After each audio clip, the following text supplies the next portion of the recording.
Okay, Alessandro, please. First, thanks you all for being here. Even one who comes here from Italy or from Tokyo or Nagoya. See, so I want to start with my speech. Topic of this meeting is expression, Jugend, but the title of my talk seems to diverge from this concept. As you can see, the title is Shisha o Egaku no de Wanai, Shisha no koe o Kiku no da. It's not about depicting the dead, it's about listening to their voices. And it comes from a paragraph in Kimura Saeko's Insaigo Bungakuron Atarashi Nyon Bungaku no Tameni, which in English is Theorizing Post-Disaster Literature in Japan. I mentioned this book because in recent years, I have been working on an aesthetic paradigm that allows us to deal, at least in part, with what is happening in Fukushima during what has been called the triple disaster of Tohoku. What I am seeking in a paradigm capable of presenting Fukushima not only as a natural and anthropic disaster, but also as something more, which we will specify later. Of course, I won't address the issue in its entirety here, but I would like to seize this opportunity to try to untangle some of the complexities of my work by exploring first, the relationship, if any, between the concept of representation, Yosho or Saigen, and expression, Jugend. Second, how the concept of representation, Yosho, and expression, Jugend, are related to the production of images and aesthetic theory during Fukushima. However, it is necessary to provide a brief preamble regarding the term during that I intend to discuss. I had rather say during Fukushima than after Fukushima, unlike Kimura Saeko in her book that inspired the title of this talk. Kimura's book is actually focused on post-earthquake literature. What I aim to do by using during Fukushima instead of after Fukushima is to develop an idea already present in Kimura's book, but that is only connected to the field of literature. The idea is that not only literature, but the entire field of aesthetics will be reconsidered during Fukushima. However, we should not consider Fukushima as just the happening of the earthquake tsunami of March 11, 2011, to which, like any other event, we can assign a temporal and spatial location and perhaps even an end, however distant in time. Instead, I am interested in what is excluded from this earthquake tsunami complex and its spatial and temporal representation. What I want to underline here is a situation that persists over time and signifies the era in which we live. The time of this era is indeed no longer a time for us, assuming it ever was in the past. The time is the time of collapse. I will indeed speak of collapse rather than catastrophe to convey the idea of something slowly unfolding and expanding, whereas if I had referred to catastrophe, I would have suggested that something happened in a specific and delimited time and space. Collapse, then, refers to the field of experience that we now call the Anthropocene. It is, in fact, a collection of a series of radically inhuman fields of experience, although produced by human action on Earth in a particular economic and industrial regime. The Anthropocene has this characteristic compared to the catastrophes that we usually analyze and that are part of the topoi of classical literature on catastrophe, such as the Lisbon earthquake of 1755, on which Voltaire, Rousseau, Kant, and others have commented.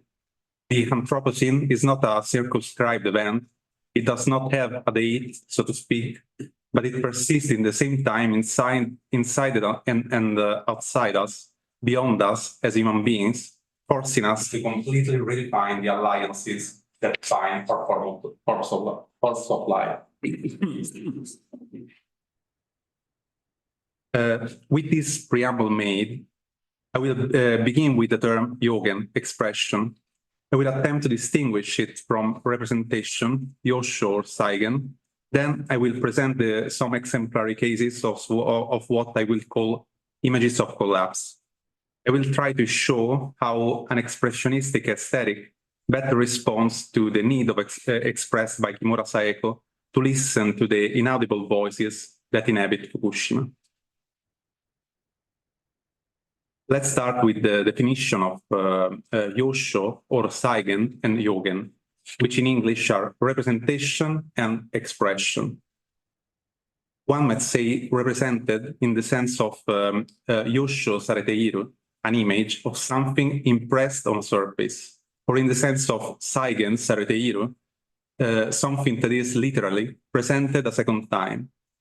In both cases, such a definition reminds me of the myth of the bird of painting and sculpture, as recounted, for example, by Pliny the Elder. In this myth, in Scion, a city of ancient Greece, a boy was separated from his beloved one because of war. To keep the memory of the boy alive, the father of the girl, the artist Butades, drew the shadow of the boy's face on a wall. This is how the image was born, both as an impression on a surface and as a presentation for the second time of the outline of the boy's face. We can see how the nexus between Yosho and Saigen takes shape in the creation of the image. On one hand, the tracing of an image on a surface, on the other, the presentation for the second time of something visible through the same visible. To the contrary, a definition of what is expression, Yogen, seems to be different. Yogen is translated into English as expression, such as when discussing an individual self-expression, although in some technical cases, it can be translated as representation, such as when discussing representation in mathematical terms. But as we have already mentioned, in Japanese, it is more common to find Yosho or Saigen for representation. However, what I find interesting about the notion of expression, Yogen, is something beyond the generic self-expression. If we consult an aesthetic lexicon for the term expression, we discover something intriguing. The term expression, Yogen, refers to giving a visible form to something that is invisible or conceptual, or to the visible form itself. In other words, imitation, moho, or representation, Saigen, is the transfer of something visible into something else that is also visible, whereas the essence of expression lies in making the intangible, mukei, tangible, yukei. The phrase in Japanese is Yogen no onryo wa mukei no mono o yukei kasuru potoniaru. As we have seen, then, represent means to reproduce something visible in a visible form, as in the case of the shadow of the beloved one described by Pliny the Elder, while to express seems to signify something different, which is giving a visible form to something that is not visible, or even making tangible something intangible, or concrete something abstract. I would like then to try to dispel, in a sense, this ambiguity by unfinding in a single definition the two parts of the previous definition. To express in this way means to make visible and or tangible something invisible and or intangible. At this point, having defined the term of the discourse from an aesthetic point of view, the question that gives this lecture its title arises. Shisha o egaku no de wanai, shisha no koe o kiku no da. It's not about depicting the dead, it's about listening to their voices. Should this question be approached from the perspective of expression, Yogen, or representation, Yosho, Saigen? And what happens in both cases? If aesthetics means dealing with the problem of mediation, I think that such a problem is clearly an aesthetic one. How do you hear the voice of that person? It is necessary to find a mechanism to mediate between this world and the beyond, literally a medium, as we often refer to in sciences, enabling one to receive the voice of someone who cannot speak in their present state. At this point, I would like to show some of the ways in which the Fukushima meltdown was addressed through images. First of all, I would like to present some fragments from the movie Iso Isoboshi, in English, The Whispering Star by Sono Shion. It is important to note that the movie's outdoor scenes were shot entirely in the Fukushima Daiichi area, despite the fact that the plot follows a science fiction narrative. The movie is also in black and white, with only one scene in color, featuring the famous miracle pine of Iwate. For those who are somewhat familiar with the images of Fukushima, the devastated coastline, the abandoned towns, the aforementioned miracle pine, etc., the movie is a good example of how the images of Fukushima can be depicted. So we can already see the representative aspect of the Whispering Star. By capturing these images, Sono Shion essentially reproduces, or rather produce anew, the areas of the Fukushima disaster in images on a surface, the film screen, which is the already given definition of representation. But are these images which only represent the disaster what we are looking for? Do they allow us to hear something otherwise unheard? My guess is no. They represent something we have always seen, however terrible it may be. These images merely reproduce a catastrophic image that exists in our minds, derived from images we have already seen on the news or in documentaries that focus on disaster other than Fukushima, or in fiction films where catastrophe is a central theme, such as The Day After Tomorrow. Such images are therefore images already stored in our minds, which do not allow us to see anything we have not already seen, and which do not allow us to hear anything we have not already heard. But in Sono Shion's film, there is another aspect that remains excluded from this representational level. This second level concerns the shadows, and I would like to call it the expressive level, because, just as being said about expression, it makes sensitive something that was not immediately sensitive, although here too we are dealing with a collection of memories that are already present in our imagination. What Sono Shion does with the shadows, however, is to play with our imagination, asking us to find analogies between the Fukushima disaster of 2011, which, let's not forget, is a nuclear disaster, and the images of the bombing of Hiroshima and Nagasaki in 1945. Why? Well, as we can see from the images shown, there is a visual reference to shadows behind the Fusuma, the paper sliding doors, and images of shadows cast by moths in the ceiling lights. The moths in the ceiling light, as we know, eventually die because of the heat emitted by the neon lights. The protagonist is therefore forced to get rid of their bodies.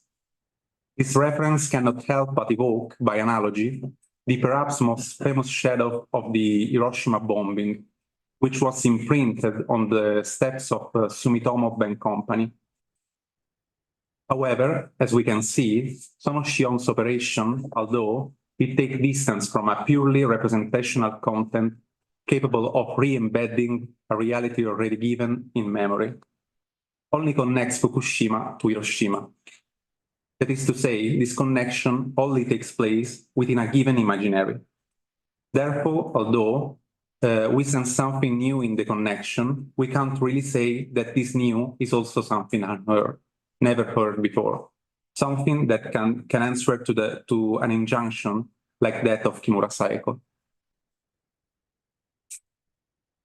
As a second example, I would like to go one step further and briefly discuss a scene that struck me deeply in the film Mujin Chitai by Fujiwara Toshi. It's indeed difficult to argue that Fujiwara's filmmaking is not representational, as all we see are scenes that reproduce on screen the disaster caused by the earthquakes and tsunami of 11 March 2011. There is, however, a single scene that transcends the representational level to reach another level of expression. It is the moment when Fujiwara, showing a forest inside the Mujinchitai, the no man's zone, evoking the representational level of an uncontaminated nature, as the voiceovers say that although everything seems to be the same as before, this area is now irreparably contaminated by nuclear radiation. Thus, while the season will continue to pass, humans will no longer be able to inhabit this space without considering the problem of coexistence with this otherwise invisible energy. In this way, in the gap created between voice and image, Fujiwara succeeds in showing on the screen something that is otherwise invisible, the power of the specific nuclear collapse in the Fukushima area, which, being invisible, is by definition unrepresentable in images. Next, I want to share a scene from Angela Melitopoulos and Maurizio Lazzarato's documentary, Two Maps. It was made one year after 2011 and focuses on the nuclear problem in Japan, mostly from the perspective of anti-nuclear activists. Take a look at the scene.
I'm sorry for the audio. In the scene we saw in October 2011, the anthropologist and photographer Minato Chihiro presents two maps of the areas affected by the Fukushima disaster in March 2011. In the first map, which was published in the Tokyo Shimbun, we can see that the area affected by the disaster is very limited. The second map, published in the Japan Times, shows a much larger area. What do these images show? As Minato Chihiro suggests, in a part that we don't saw, it is a visualization of Fukushima. This visualization is shown both in each image individually and in the space between the two images. In the first case, on a representational level, in the second, on an expressive level. However, it is only in the second case that the visualization of the Fukushima collapse sites expresses something that is otherwise invisible. That is the bureaucratic device of inclusion that excludes something and that underlies the tracing of lines on the map, become visible in the gap between the two maps. First of all, because the way the lines are drawn suggests a limitation of radioactivity within the circles drawn on the map, as if radioactivity behaved like a circle, existing only in an abstract geometric space and not in a physical environment. Thus, from a bureaucratic point of view, that is the perspective of the abstract circle, it is only possible to receive forms of economic compensation if you live inside the line, while those who live outside, even just 1 kilometer away, receive nothing. But apart from these, there is a second interesting aspect concerning the nature of nuclear power from an aesthetic point of view. Nuclear power, as we have already seen, cannot be represented in itself. It cannot be photographed, filmed, etc. In order to visualize it or to feel it in some way, I therefore need some media capable of expressing it, or expressive devices capable of transforming what is inherently invisible into something visible or otherwise sensible.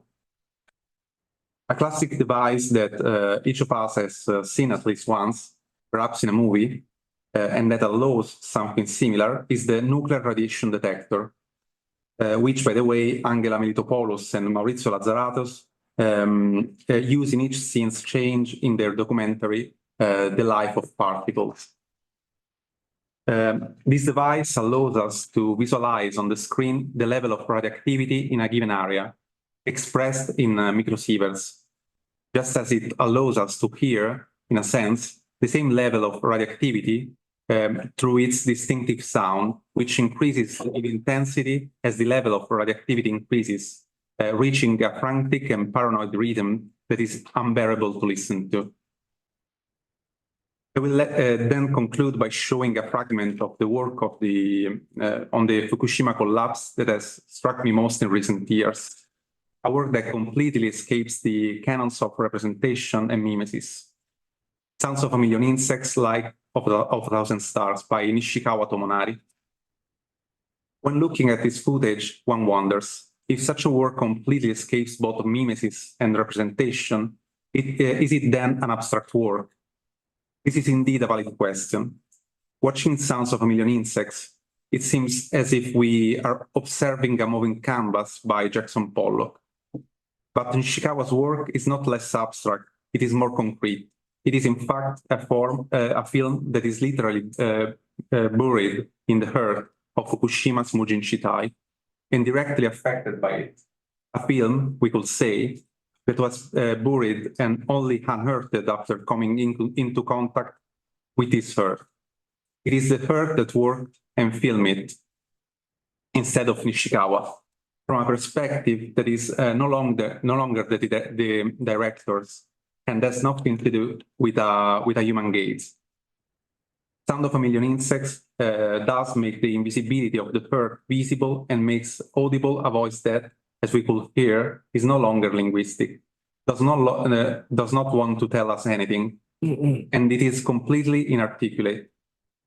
Nishikawa called this voice the sounds of a million insects, because in the reproduction of the film, it resembles a circling sound, but this is still a representational way of looking at things.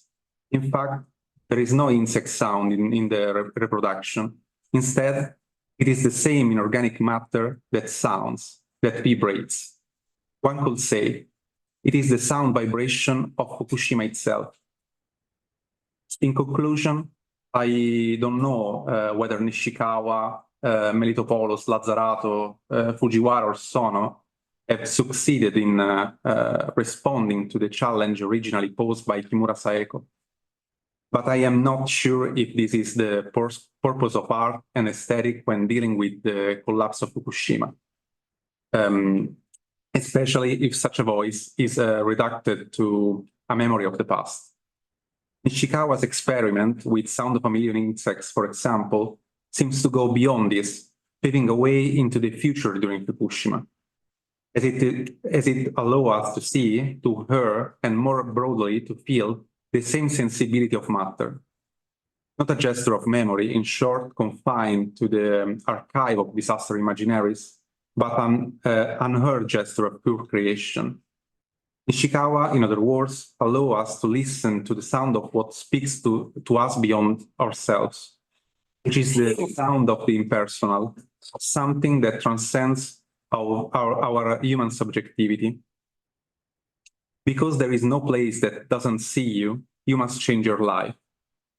As in this passage from Rilke's Archaic Torso of Apollo, it is the matter itself that looks at us and urges the whole of humanity to transform itself. In Fukushima, indeed, we are no longer alone. It is the matter itself that addresses us from a world that is no longer under our control. The expression, yogen, of this impersonal beyond the subject and beyond the visible is thus ultimately the very task of aesthetics, which is no longer merely a science of beauty or a study of fine arts. Aesthetic is, on the contrary, a science capable of showing the effects of the collapse and its connection to a question that goes beyond the singular disaster, addressing the age in which we live, the Anthropocene. The collapse of Fukushima, heard through this form of mediation, forces us to renegotiate environments and temporalities together with heterogeneous entities, which are not only human and not only living, but also non-human and non-living, such as nuclear energy itself. These environments and temporalities during Fukushima now seem irreparably beyond any claim to control. The question then shifts. Is it possible to live without such control? And if so, how? But this is the end of my speech for today, and thank you for your attention.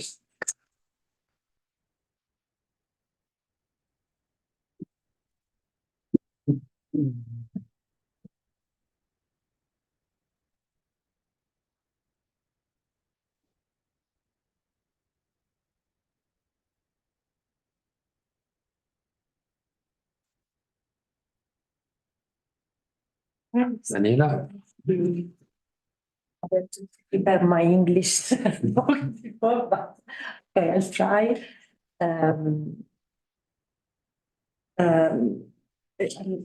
About this idea of nuclear power as something invisible. And so we could say that nuclear power is an intensity, something intensive and not extensive. In the sense that we can, yes, we can measure, but we can not see it directly. And so this, how can we represent it? How can we doing it something visible, not represented, because the idea of representations is another. And yes, I just want to say that this is a typical and classic problem of the history of aesthetics. In the 18th century, Lessing, Glauconte, trying to make the difference between spatial art and temporal art, talked about the possibility to show something in action in un quadro, ok, in una pittura, ok, in painting, and he answers to that question, proposing this figure of attimo pregnante o attimo fecondo. Okay. A meaningful moment that shows the effect or the premises of the, for example, Medea after killing children in a moment of desperation with their hands on her head. So not a question, just an observation about this impersonal show of this light and sound, just as a the word without past, no? It seems something similar to this idea. It reminds me a passage of one of the book of Agamben, that is Nymphe, when he wrote about this gesture. That is a gesture that is charged. I don't know if charged is the right word, but it contains all the time in one moment or something like that. And its gesture doesn't express of course, the performance of a singular dancer or something like that, but expresses the whole temporality, the different forms that that gesture takes in the in the history of that gesture.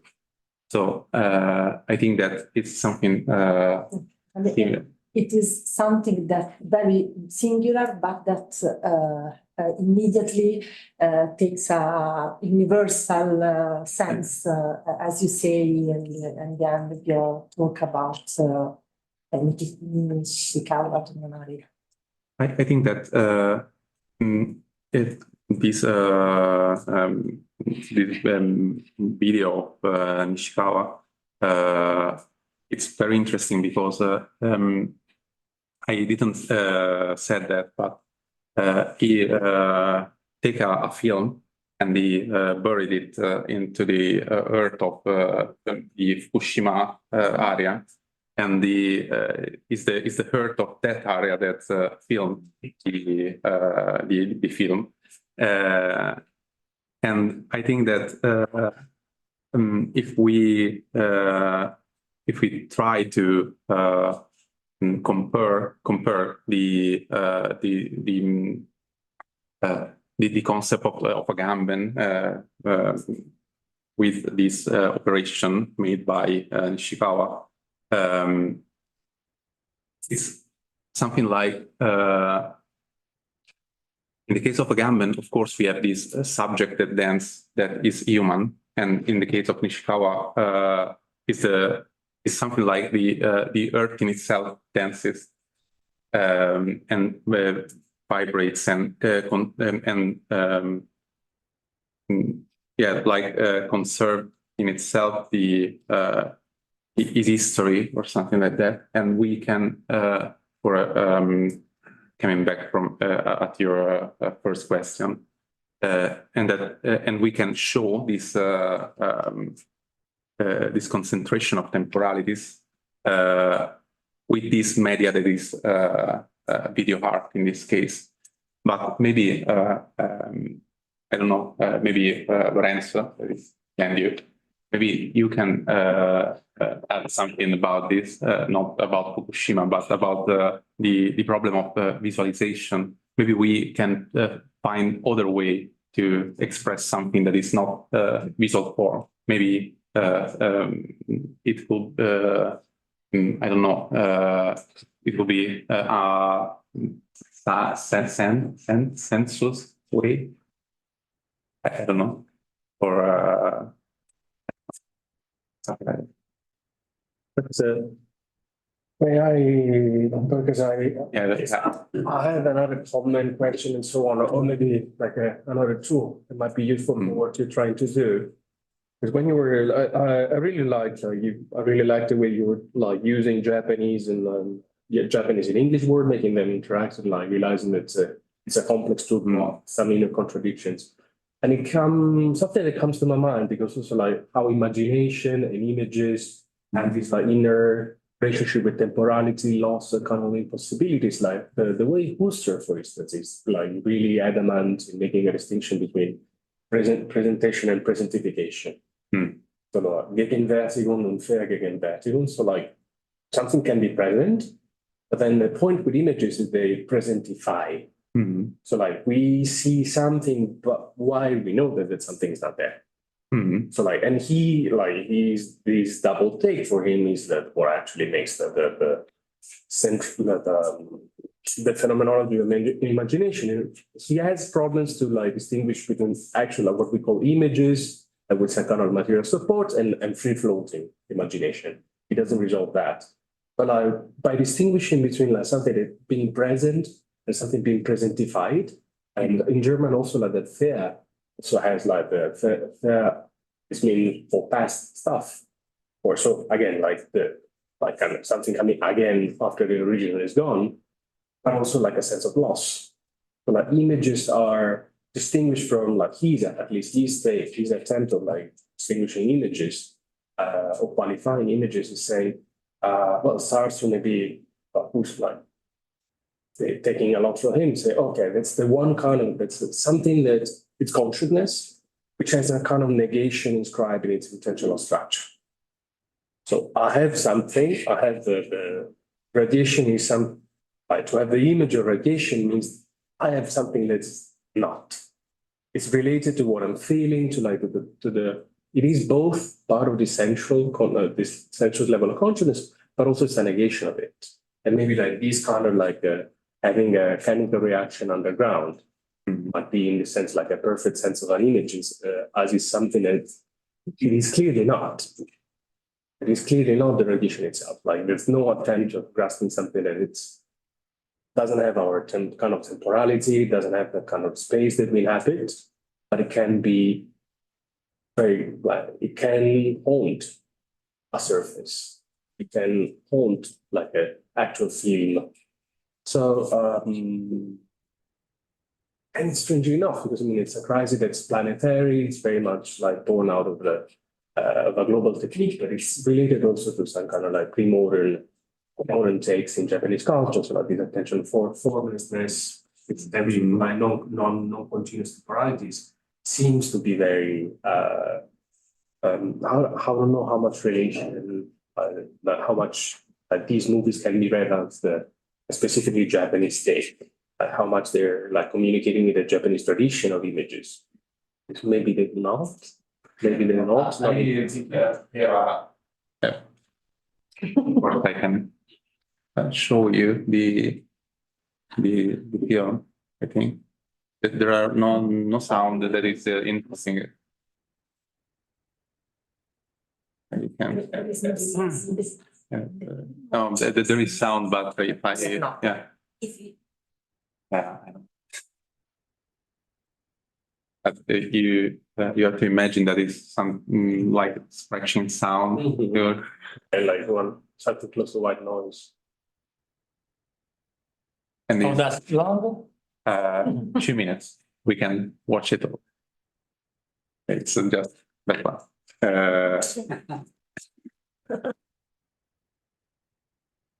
So yeah, I mean, I don't think that is and something else that might be interesting and connects to like this problem of like creating an image or something that is not simply there, which is basically the problem of images. Oh, Yes. yeah. So for instance, somebody else who's like dealing with that was Timothy Morton, like dealing with hyper objects. So like radiation could be like something that's maybe not a hyper object, but like a hypo object. Something that like it's both too much and both much below what we can, the kind of stability and of like possibility of outlining that can be easily visualized, even maps. In a way, yeah, it's a way of problematizing the way in which the kind of thing is happening, but it's again, it's a visual presentation of something that's essentially a process. So all the little errors with the flows of wind and water.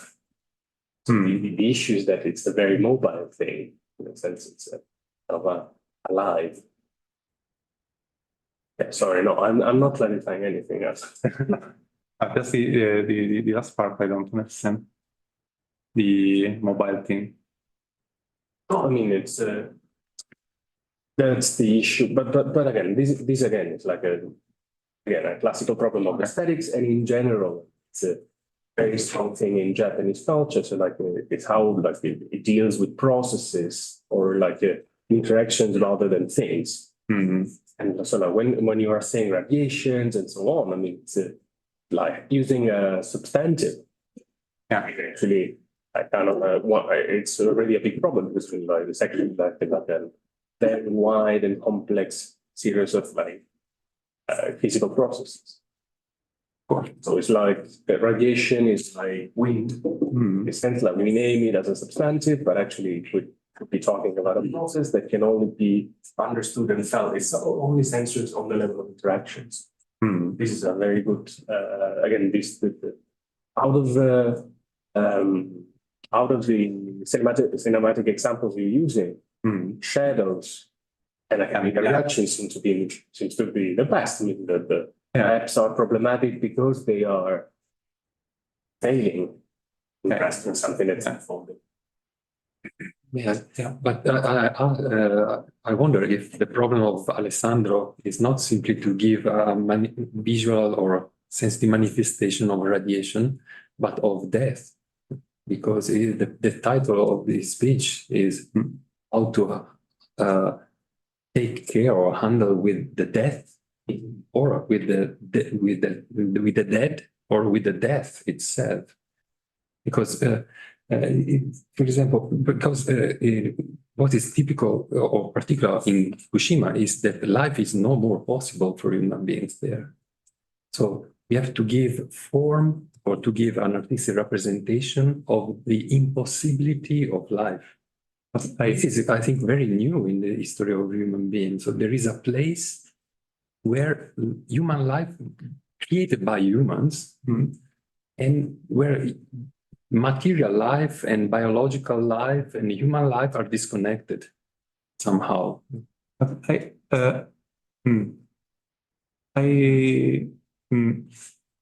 don't know if human life is not possible. It's correct for Fukushima.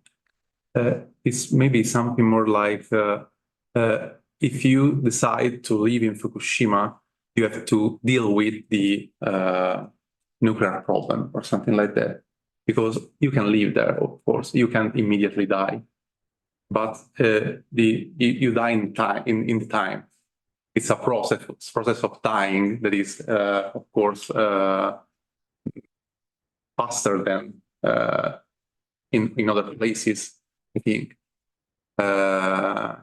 that implies other things dealing with I don't know disease or something like that. I think that is more something like this, and I said that for me this is something like the problem of the Anthropocene, because I think that it is a global problem. Of course, in Fukushima it's more intense, but it's global.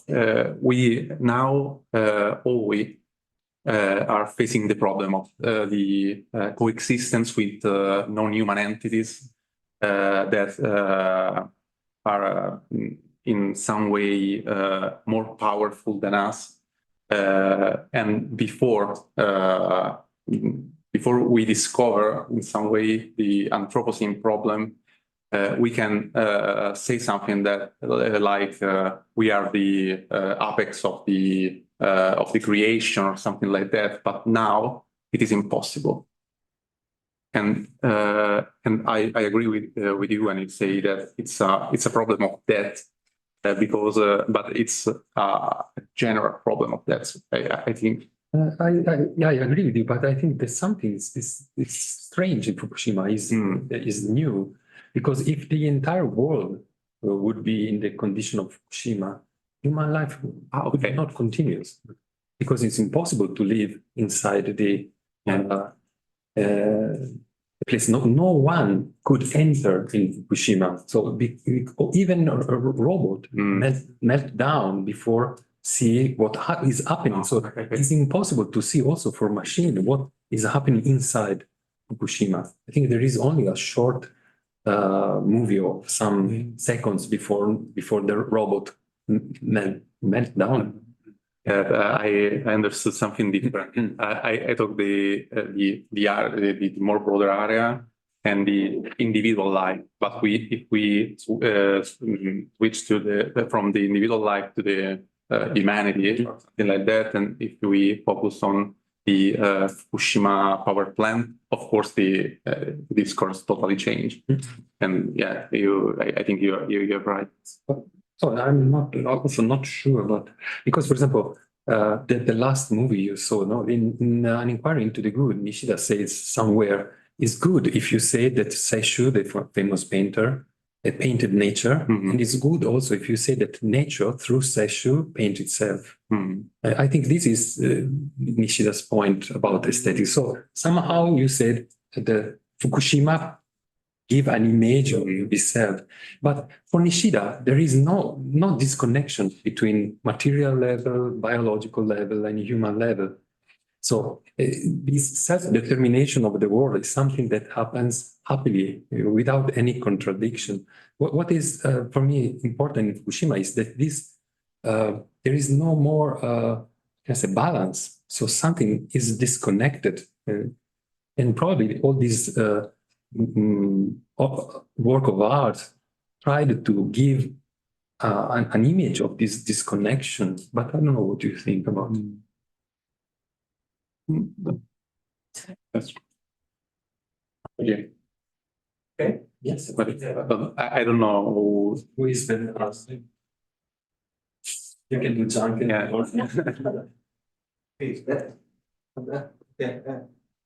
Just a brief comment. Since you are in Japan, because Fukushima is maybe fine to stick to that. But I was thinking of Chernobyl because there it actually has become a piece of experience and for tourists to get there. So it actually, so there's many layers of this, how, yeah, so it's kind of live there. But for some strange way, it becomes an attraction. People may visit since after tourists to this place. There's no statue. There's something in that. But the problem of the touristic view of Chernobyl, for instance, is that you can do tourism in Chernobyl, but just for a short time.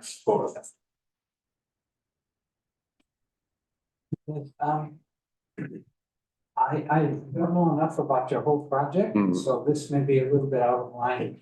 But I want to ask you a question about the structure of your argument. Okay. In the beginning, you talked about the Japanese words for expression and representation, how they differ, knowledge and so from the Western European terms that we have, maybe German and Latin pretty much agree. But this didn't seem to make any difference in the argument that went on. So the connotations are different, obviously, for the two language groups. But it didn't seem to make any concrete difference, these word associations. Then I began to wonder, is there some way we can salvage this, or is it just, it just kind of added on? You know, how do we make it work? And then you came to this the saying of the Mukeo or UK custom. And then it struck me, yes, there's the way to do it. First of all, we translated a little bit differently from the way we did. Because Mukeo doesn't mean intangible. There's no people around. Nothing touching. It means formless. Formless, yeah. And so this movement from the formless to the form is very different from the Western idea of expression or compression or repression or impression, which is taking matter and giving it form. That's the whole image of where that comes from. Whereas the West is, the Japanese idea is more giving a form to the formless. And then we remember Nishida's idea about the difference in the metaphysics of the East, which is to find a form for the formless and a voice for the voiceless. And then I began to think, yes, but the problem with Nishida's metaphysic is that it had no ethical dimension, no social dimension. And this morning we were talking about religion as intransitive expression. That I remember Marx's comment that religion is is escape for the masses, opium, he said, but escape for the masses, comma, the cry of the oppressed. So here's the voice that we need for the voiceless. The voiceless not only for the people who died, but for the life forms that have been infected as a result and will carry the infection from generation to generation. So your subject is a kind of bridge between this high metaphysical form of the formless and the actual voice of the voiceless, giving a voice to the voiceless, the movement from that philosophy of nothingness into an actual social conscience and social awareness, and the analysis of the language at the beginning is a simple way to make it. I think so. I hope so. It's my purpose is something like do something practical with metaphysics, something like that. Saying it with a formula. And I agree with you when you talk about the structure of the argument. I didn't see it in that way. Of course, when I wrote the article, but when you said that, I saw, and it's interesting because when I usually write about, and I think maybe we discussed it in the past when I sent my article for the bulletin Nanzan. I usually focused on the problem of the touch and something like that. And it is important to me because touch is not something that only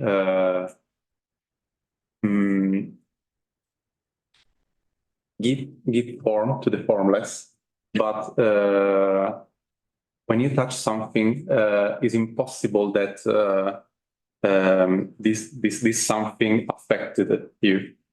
And it's for that reason that I choose to translate those two terms in that way as intangible and tangible, and not form and formless or something like that. That's exactly the point, I think, to say that form and formless is intangible. It remains intangible. There's no touch, no contact with everyday real things. And also, if you were to say that this is the next step, so I use Japanese intellectual history to apply it to a very concrete problem, taking that next step, which Nishida is. But are you sure that the formless are intangible or are just invisible? If we said something like nuclear power is formless for us, of course, but it's tangible. The nuclear power affects you. You can see it, but Yeah, maybe. Sorry, apologies for speaking twice. But you mentioned voices a few times. Yeah. And so I was wondering if you were using as an example the Alzano in Iwate. The phone box is connected. I didn't know that. Okay. So actually it began the year before the tsunami. So this artist had lost a close relative for cancer. Another there's really interesting image of that, but that's another story. But basically, he builds like in a garden, looking on with a view on the ocean. He builds a phone box with no cables, and so he could go there and just speak to his lost relative. And then 1 year after the tsunami, the earthquake, and so on, I mean, so many deaths. People started. He made it available, so people could go there and. But yet again, but you were saying listening to the dead. And here it seems that people go there, it's called Kaze no Denwa, so basically the wind is gonna carry the voices. But it seems more about letting the people who are alive speak. Yeah. So it's a place for expression for the living. I have problems with somebody, I'm sure somebody in there has a very also deep experience of listening, maybe. I wouldn't know that, but it seems something, yeah, because it's in water, so it's in the area affected.